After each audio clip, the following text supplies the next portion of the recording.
Join us because we're drinking at Moe's. I am the fire starter, the Carney killer. I am born to die, Jake Crist.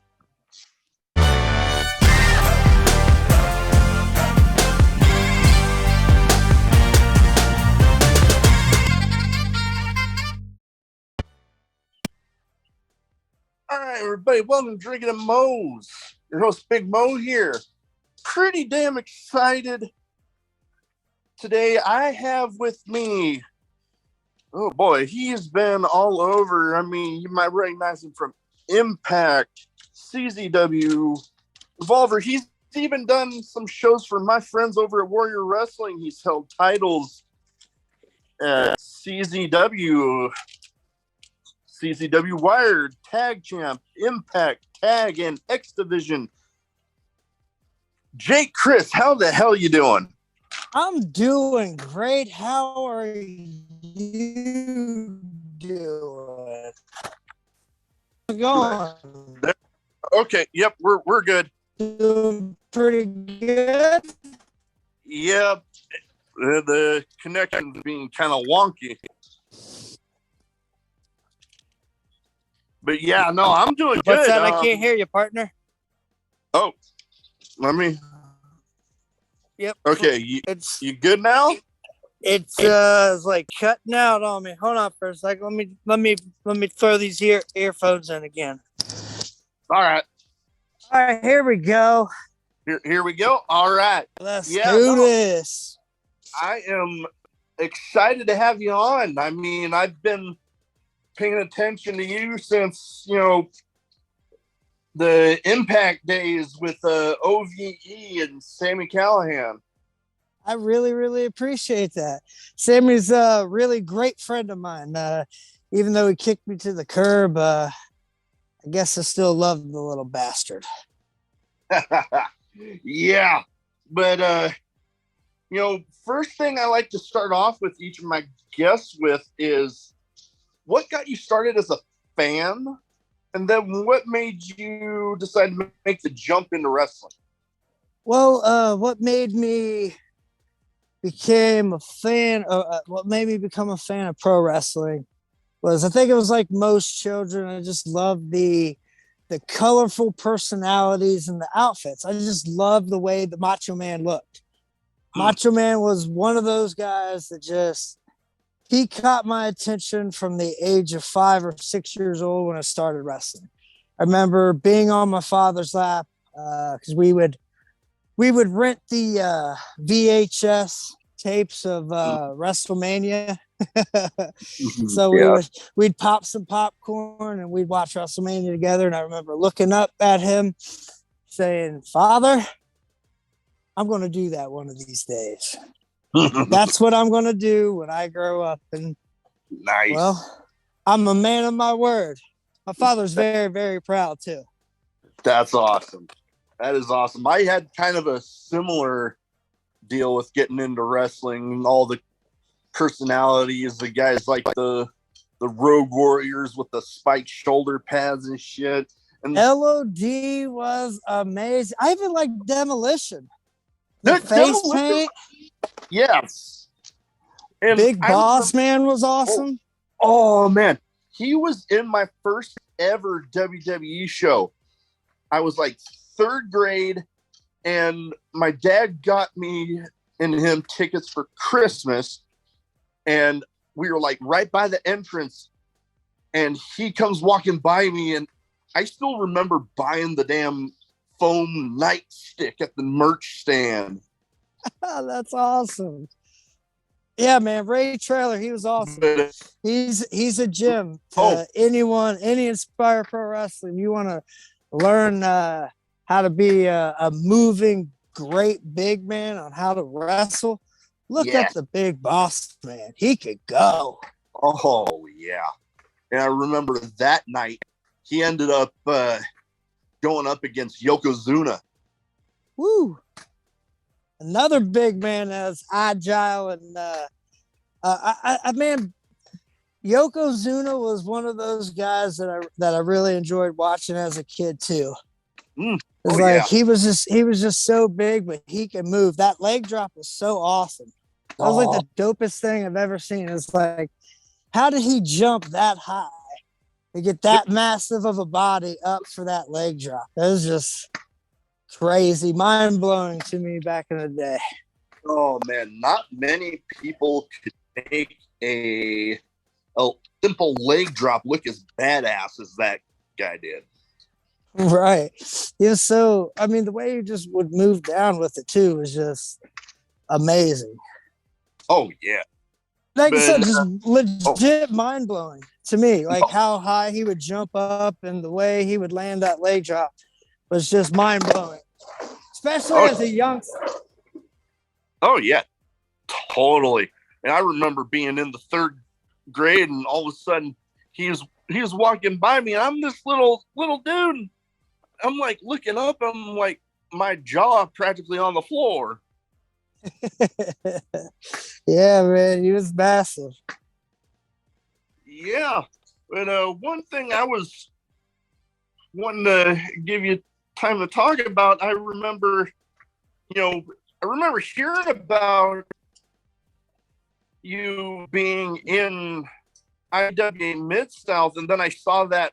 Well, what first alerted me to the whole situation was actually John Wayne Murdoch. I saw a tweet of his in support of you, and then I'm looking into it. And I'm like, oh damn! Like Yeah. I want to hear about this. Okay, you want to hear um the whole story, huh? You want to get the scoop from the source. You're a smart individual, and I'll give it to you because we got a little bit of time, right? Yeah, we So got time. strap in, and I'll give you this amazing tale of Ian Rotten screwing Jake Crist out of money. So here we go. I'm wrestling John Wayne Murdoch at his last show in Chicago. Um, it's about 2 matches before John Wayne Murdoch and I are about to go on. So we're both ready. We're stretched out. We're prepared. Got my gear on. Already traveled 6.5 hours to get to Chicago from Dayton. So it's pretty excited to get the thing going because I had to catch a flight out of O'Hare to Orlando for Circle Six. I wrestled Anthony Henry that night. So yeah, mid Chicago, 2 matches before me and John Wayne, main event. Ian comes up to us and says, "Hey, is there any way that I could PayPal you the Monday coming up?" I'm like, "Yeah, sure." Same thing he asked John. John said, "Yeah," because I mean, what am I going to do? Say no and just leave? I already Yeah, traveled 6 ways. Plus, I have a flight to catch at O'Hare. There's the reason, I needed to be in Chicago. yeah, So that was pretty in the norm for the last 2 years during the pandemic. Ian would ask me, "Hey, draws down. Can I PayPal you such date?" And normally when I said yeah, he would. There's also been a few times where I felt very, very bad. And I know what it's like being a struggling young pro wrestler, not getting gas money, not getting yeah, any kind of money to eat, just to buy a hot dog at the, gas station or whatever you have. So I would have him break up my payday and, give it to the locker room. There was a few different times I did that. So I really think in this case, he took, my kindness for weakness and took advantage of me. So the Monday comes, I don't hear from him. I don't get a message. So I messaged him that Tuesday and I said, "Hey, bud, I didn't see any PayPal. Is there any way, am I missing something? Like, did you yeah. forget? Like, what's going on?" Uh, Messaging me back, "Hey, sorry, FedEx," something with like FedEx didn't come with his check because he didn't have any money in the bank because they had like some bullshit excuse. The reason what he told me in Chicago, the reason why he couldn't pay me. So he's staying with that excuse. And I go, yeah, sure, no problem. He's like, I'll PayPal you tonight for sure. Like, okay, no problem. Tuesday came and went. Kind of forgot about it. About, I don't know, week or two goes by. I realize, oh shit, Ian still hasn't paid me. So I message him, hey, what's going on? It's been a couple weeks now. Like, can I get my pay? He's like, oh yeah, there's been so much stuff going on, like FedEx and da da da da da. My bank account's froze. And PayPal's giving me grief. And I go, well, I got Cash App too. He's like, yeah, okay, I'll definitely pay you tonight. So tonight came and went. Next morning I go, hey bud, didn't see no PayPal. What's going on? Don't hear from him for another week or so. So then I put out a tweet because there was about 3 promotions that still owed me money. Yeah. So I go, when's the proper amount of time to give a promotion to pay me? And they got a couple, likes and stuff and, some comments. The 2 promotions came out of woodwork. They paid me right away because they knew what was about to happen. Ian knew what was about to happen too that day, but he messaged me and says, please take the video down or take the post down. I'll pay you tonight. I go, okay, cool, no problem. It just wasn't about you, it was about 2 other people too. But sure, I got you. I'll take it down. So I took the post down. I waited for him to to PayPal me. That night came and went. I waited 1 more week. It was a total of a month. It was the Monday of the show that he was supposed to have, the same building in Chicago. I had the same setup. I had Circle 6 flying me out of O'Hare to meet in LA for the next day to do their show. Same thing like we did with Orlando. I get everything set up, get everything rocking and rolling, and I see that the actual building that IWA was running out of, they posted a post on Facebook saying the wrestling show on the 18th has been canceled. So I thought, this was funny. I was supposed to be on this show. Supposed to catch a flight that next morning. Actually, it was that night. It was at 10 p.m. that night because I was supposed to go on early. So I'm supposed to catch a flight at 10 to go to LA. And I go, hey, dude, I seen this. And I screenshotted that post that the building made. Said, what's going on? Is the show still happening? I don't get any message back. So I go, that was like at 5 a.m. So I messaged him throughout the day.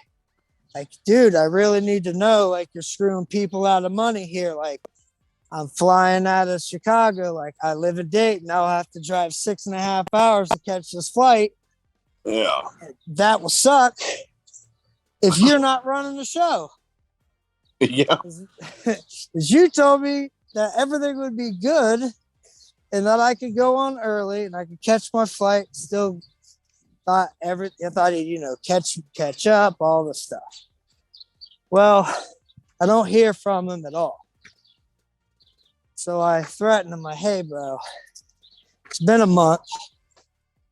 If I don't get my pay, because he owed me $600. So if I don't get my $600 in my PayPal by 5 o'clock, keep your eyes on social media because I'm going to release a video. At 4:50 p.m., he messages me and he goes, "Oh, Jake, I'm sorry. Misty, which is his girlfriend, Misty's in the hospital. She just had a heart attack. Please give me till tonight. As soon as she gets out of the hospital, I'll send you your money." And I go, "Nah, you've been saying that to me the last month now. You got 6 minutes to send my wife the PayPal or keep your eyes on social media." Came and went. 5:01. I messaged my wife, "Hey, sweetheart, do we have any money in the PayPal?" She says, "No, honey, we don't." So I go, "Okay." My good friend Bob was with me. I go, "Hey, Bobby, hit record now." Then you seen what you seen with the burning belts. I end up blocking them on all forms of social media, blocking them on my phone so he can't call or message me. And the last message I sent to him was, "Dude, you're a flat out liar. I trusted you." Because he preached the fact that he changed. He was a changed man. And, I'm a nice guy. Yep. I give people second chances. Well, now, being the nice guy, finishing last, I said, "Hey, you gotta keep that money. I'll keep your titles. Keep your eyes posted on social media." Block, block, block, block, block. And the rest is all she wrote, they said. Yeah. I remember when I saw that video, I was, damn. Yeah, a lot of people. I remember. Oh, that I was just gonna say, I'm like, damn. I mean, I've always wanted at least a replica. We're back. Everything but good? Yeah, we're good. I don't know what the hell happened there, but anyways, I remember, like I was saying, I was like, damn, I could have messaged you and you could have sent me them damn titles. I would have taken them. Well, I think making them a sash was pretty awesome because that's the first sash in pro wrestling history. Good. You know what? That is a good point there.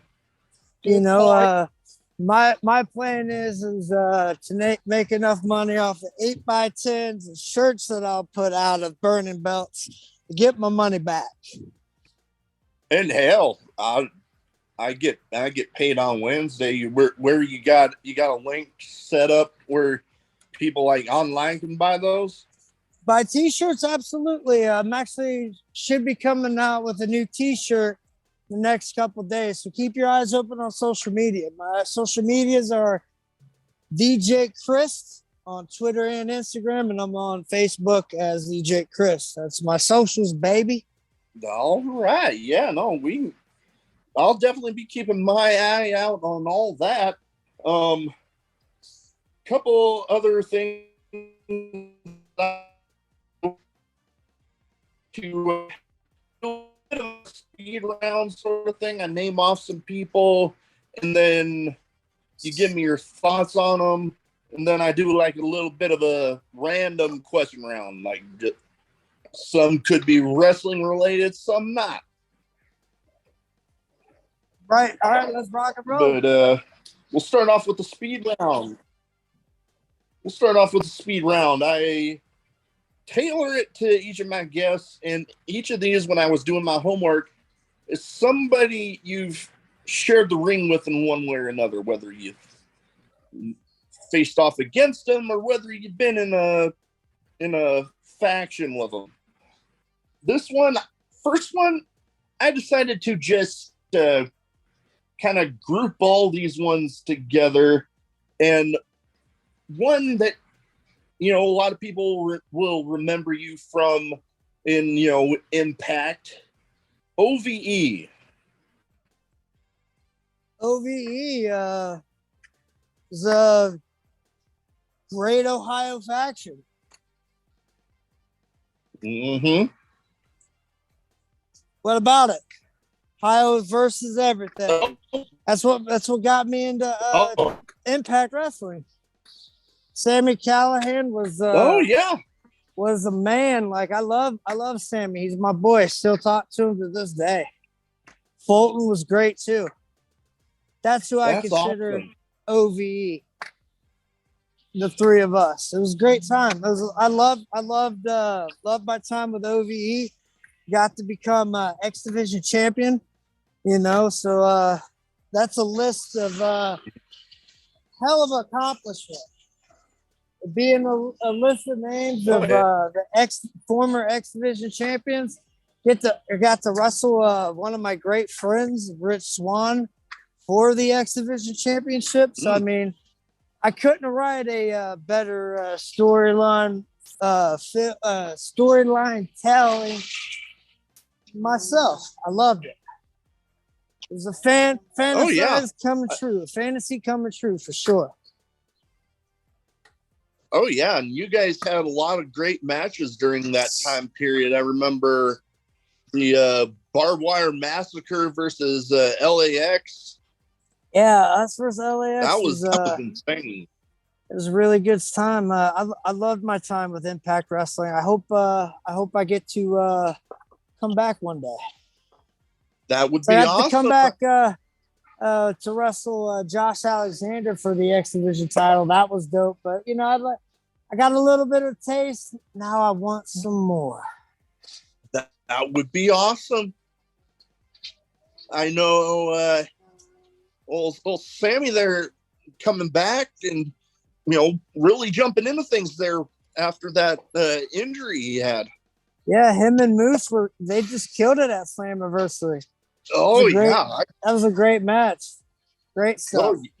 Oh yeah, did amazing.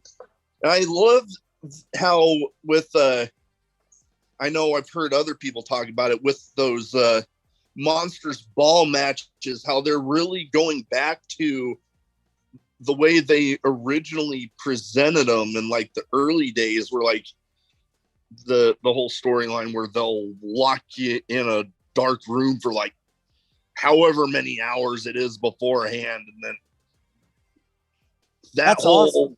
Oh man, I think it was Denise Salcedo or Sean Ross Sapp I heard talking about them bringing that presentation of the Monsters Ball matches back, and I'm like, you know what, I kind of like that. Yeah, this is awesome stuff. Next one, John Wayne Murdoch. Buddy?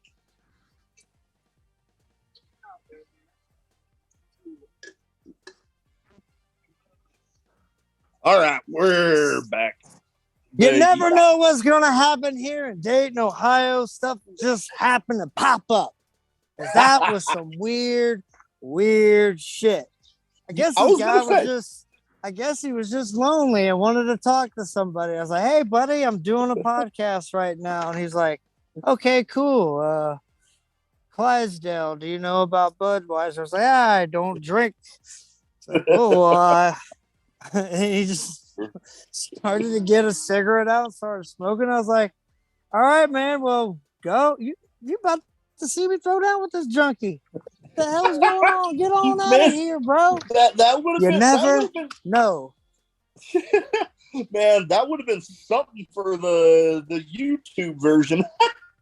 That was some crazy ass shit. You never know. The dude followed me from skating on my bike path. I was like, what the hell? I passed him like 10, 15 minutes ago. Like he was looking at me then. I was like, oh, come on now. I'm not going to give you any kind of money. Like I'm 2 years sober, bro, on alcohol. Like I don't want to hear about your drinking and shit. Get on out of here. Get on here. Going off that right there, that's awesome. Congratulations on that. I have worked with people with alcohol and drug issues. Oh boy, it was total of about, I'm wanting to say 4 or 5 years now. I just started another job where I do that. And like, I know how tough for a lot of people staying clean and sober can be. So that's awesome. I appreciate that, man. Yeah. 2 years will be October 16th will be 2 years alcohol free. I didn't have a drug problem. I just had a little bit of a drinking problem. So, but yeah, and then I offer help people all the time too that need it on socials. Hey, my DMs are always open. If you're struggling with alcohol, I know what it's like being in that deep, dark cave of alcoholism and trying to crawl your way out. So, I mean, if you or anyone else is struggling with that addiction, I can help you out with that. My DMs are always open. That's awesome. Well, I guess we'll jump right back into this current round that we were in. We'll go with a guy that I'm trying to get on the show, but we've ran into a couple snags. Hopefully we'll get him on soon. John Wayne Murdoch. He is the best. Well, one and two. I'm not going to say. I think they flip flop all the time. I think the debate around the deathmatch community can say the same. But John Wayne Murdoch and Alex Colon are the two best deathmatch wrestlers in the world, and that's just not my opinion. I think that's everybody's opinion.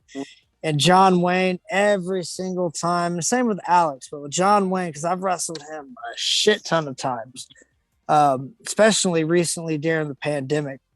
He is so underrated when it comes to actually, like, not just death matches, but like wrestling.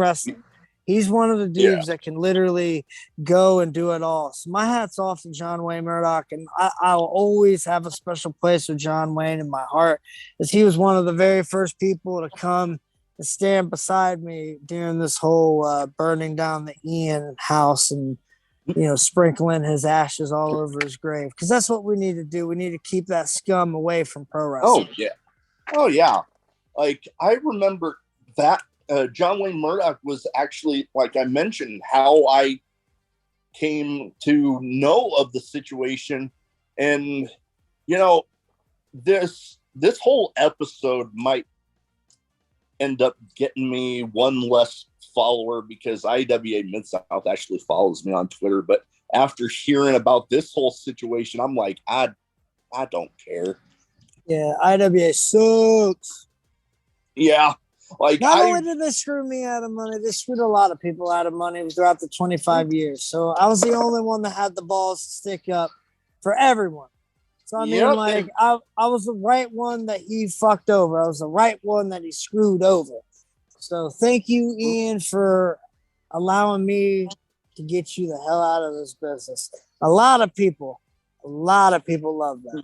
So you'll be lucky to have one less follower in IWA. Yeah, like you're mentioning, it's gonna be no sweat for me. I mean, after everything that I've been hearing, it's like, geez, why the hell is anybody even trying to even come into contact with him for a show? Because it just sounds like he's been doing nothing but screwing people over. Yeah, it is what it is. It's a long list. That's why I'm going to defend the sash against anybody that's been screwed over by Ian Rotten, wrestler or fan. If Ian owes you money, you get a shot at the sash. Awesome. Well, I mean, he don't owe me money, so I guess I don't get a shot. But oh well. Well, I'm sure he screwed you over some way or another. But yeah, brother. Yeah. But you know what? You actually, in that whole thing, actually brought up the next guy that I was gonna mention. because I've actually interviewed him, and his episode I've already released, Alex Cologne. I absolutely love Alex Cologne. I remember bringing Alex to Dayton, and he was a huge part of a company I started in Dayton called Rockstar Pro Wrestling, and amazing talent. I can't say enough great things about Alex Cologne. Like he's a true friend in this business. There's not many friends that you could call true friends in this business, but he's one of them. That's awesome. And I remember when he said that he'd do my podcast, I'm like, oh my God. Because I'm like, he is still one of my absolute favorites. So I'm like, holy shit. Yeah, he's awesome. And then he was mentioning how he was trying to invest in some new kick pads, and he'd send them to somebody signed, and I'm like, how much do you want? And he's like, make me an offer. So I made him an offer, and I'm the owner of Alex Cologne ring-worn signed kick pads. That's awesome. We're going to be front and center in the man cave when I finally get that set up. That's cool.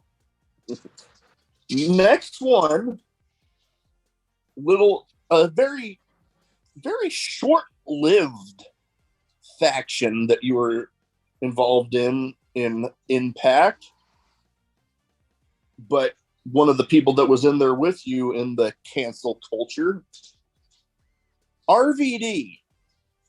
Yeah, man. RVD was my very first favorite professional wrestler that I looked at and was like, I want to actually take the strides and steps to become a pro wrestler. Because RVD, like most children, I loved it as a kid. I fell off of it. I was playing basketball for a couple years. And when I came back to as a middle school kid, I absolutely fell in love with ECW and RVD. So that was a dream come true to be in his little faction for a couple weeks.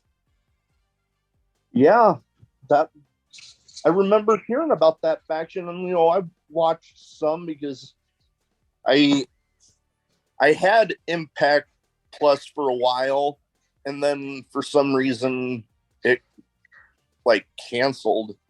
But then I think that was a weird time with Impact, right? With the whole Impact Plus and all that stuff.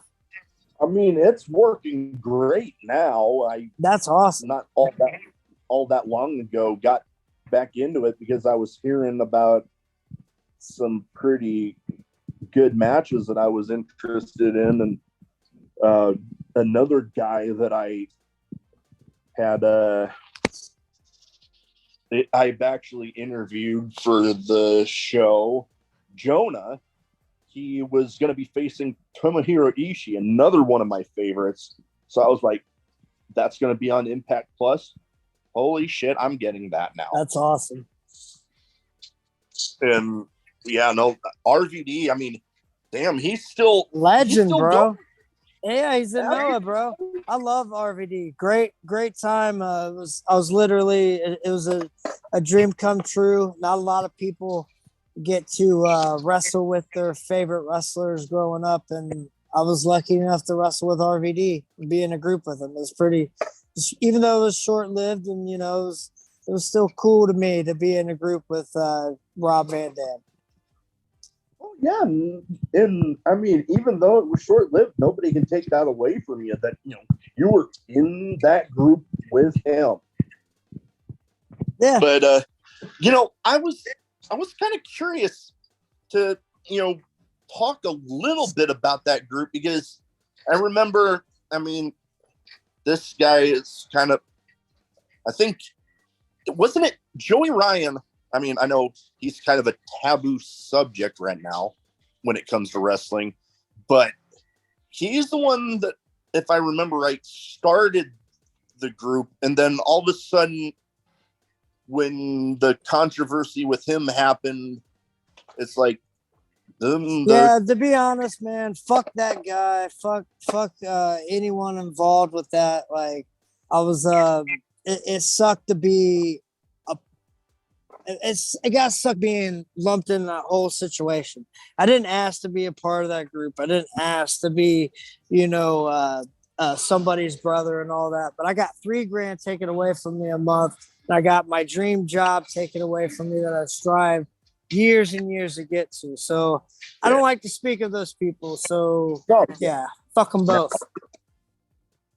No, we can steer away from that because I mean, we don't want you keep them. Don't keep their names out of your mouth. That's how they die. You know what? That is true. Don't even speak of it. Yep. Nope. We can definitely not go there again because anybody that was involved in that, they just don't even need to be involved in the. Yeah. But I mean, that's not to take away from, you know, any of your time and impact because, like we talked about, you had the great runs as tag champ, the great run there with the X Division champ, and you know you get to be involved with I know Impact and Pro Wrestling Revolver there have a pretty great working relationship, you know, with, you know, Sammy's the one that runs that, right? Absolutely, yeah. Sammy has a awesome relationship with Impact, so you know, obviously, you know, talent's going to be exchanged and stuff like that. But I mean, Impact was a great time in my life. I've loved the friends that I made at Impact. But to be honest, man, it's in the rearview mirror. I'm not even thinking about Impact no more. I'm just trying to strive and get ahead and become, you know, the guy that I was born to be in this business. You know, born to die, the fire starter, Jake Crist. Oh, that's what I'm done. That's what I want. You know, that's what this is all about. You know, Impact was great. Love wrestling for Revolver.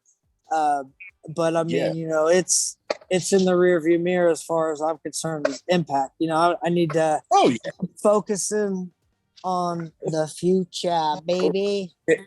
Going forward, definitely good way to go about it. I mean, I did want to mention an upcoming Revolver show that I heard you were going to be at. That's going to be not too far away from me. Their Cage of Horrors show. Yeah, in Iowa, you coming out? Me and Mance Warner. I wanted to. Bunkhouse Brawl, bro. Oh man, there's bales of hay. There's gonna be a lot of crazy shit. Oh man, it's gonna be a brawl that Iowa can talk about for years to come. Because me and Mance, we know how to deliver one hell of a match.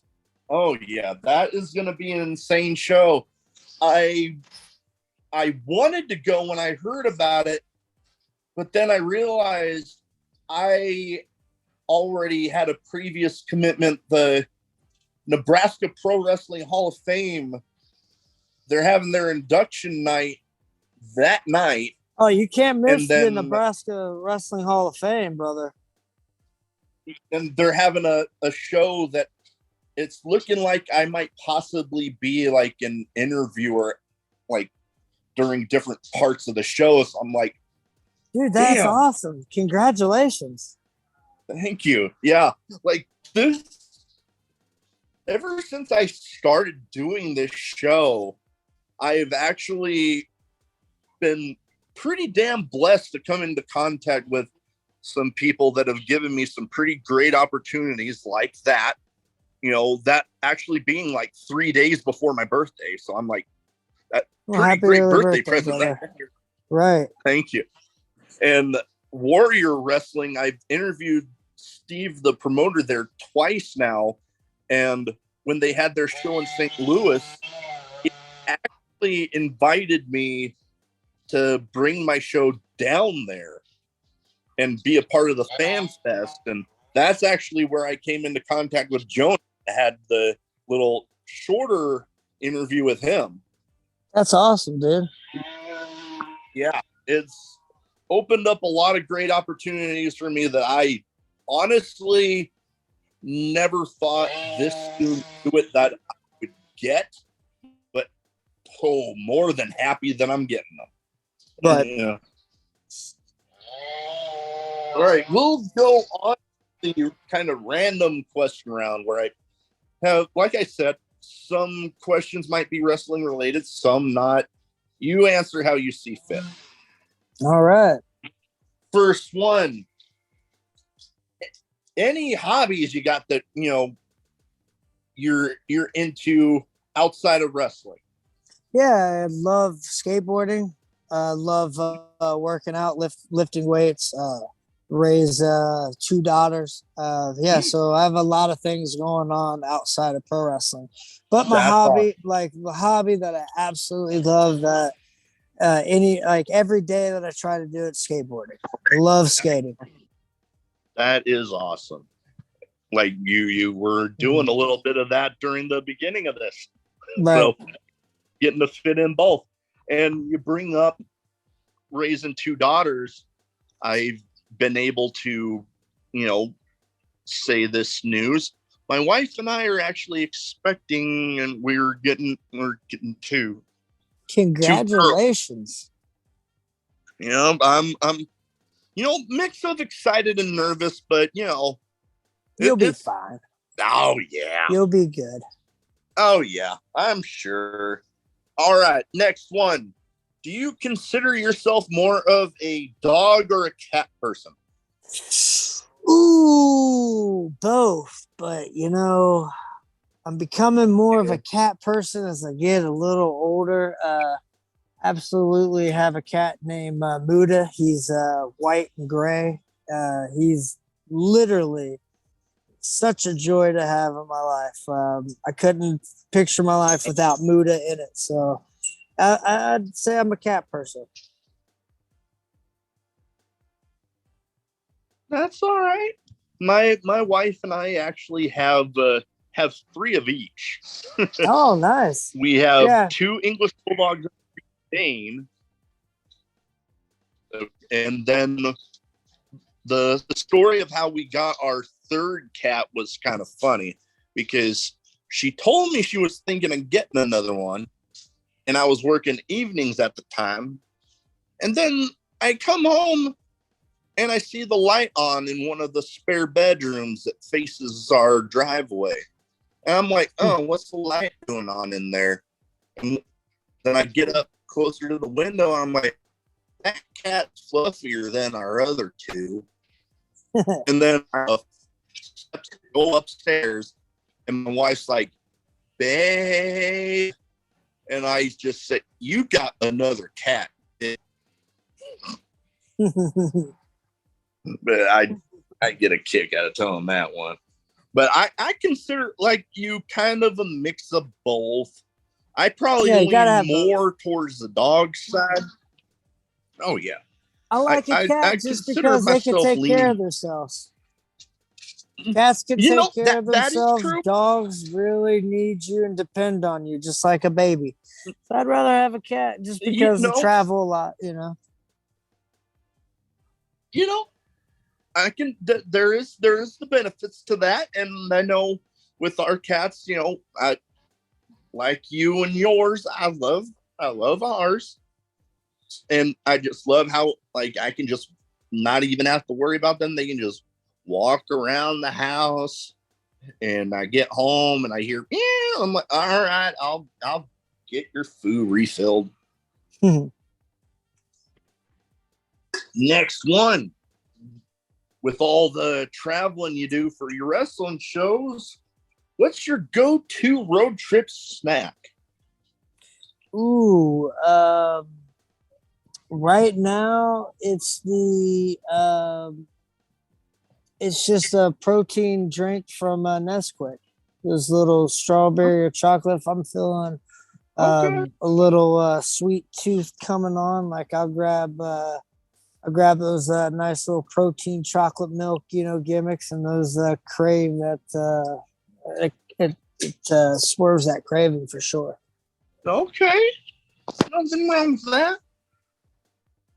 Well, finally, a wrestling related one with some of the, you know, hardcore type of matches that you are kind of known for. What is one type of weapon that you would not want used on you in a match? Ooh, it's one that's been used on me. I've been hit with it, and right between my eyes. Eddie Edwards hit me with it. It's kendo stick. Absolutely hate kendo sticks. Those suck. Mm, They yeah, hurt. I Hurt a I lot. and I've seen the marks those things can leave after getting hit a little hard by the. Yeah.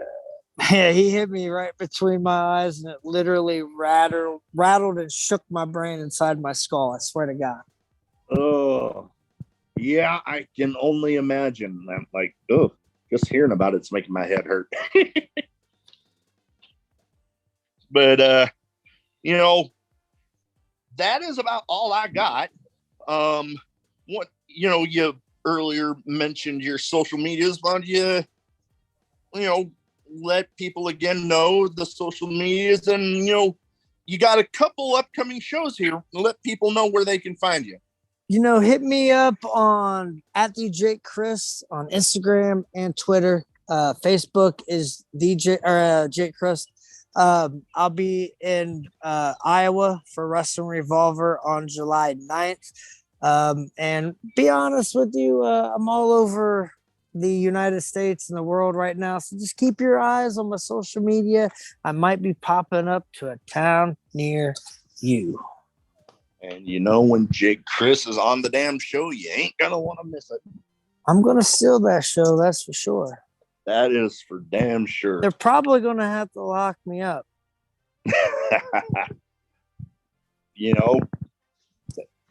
Lock you away for theft of the show. That's it. Call the police because I just stole the show.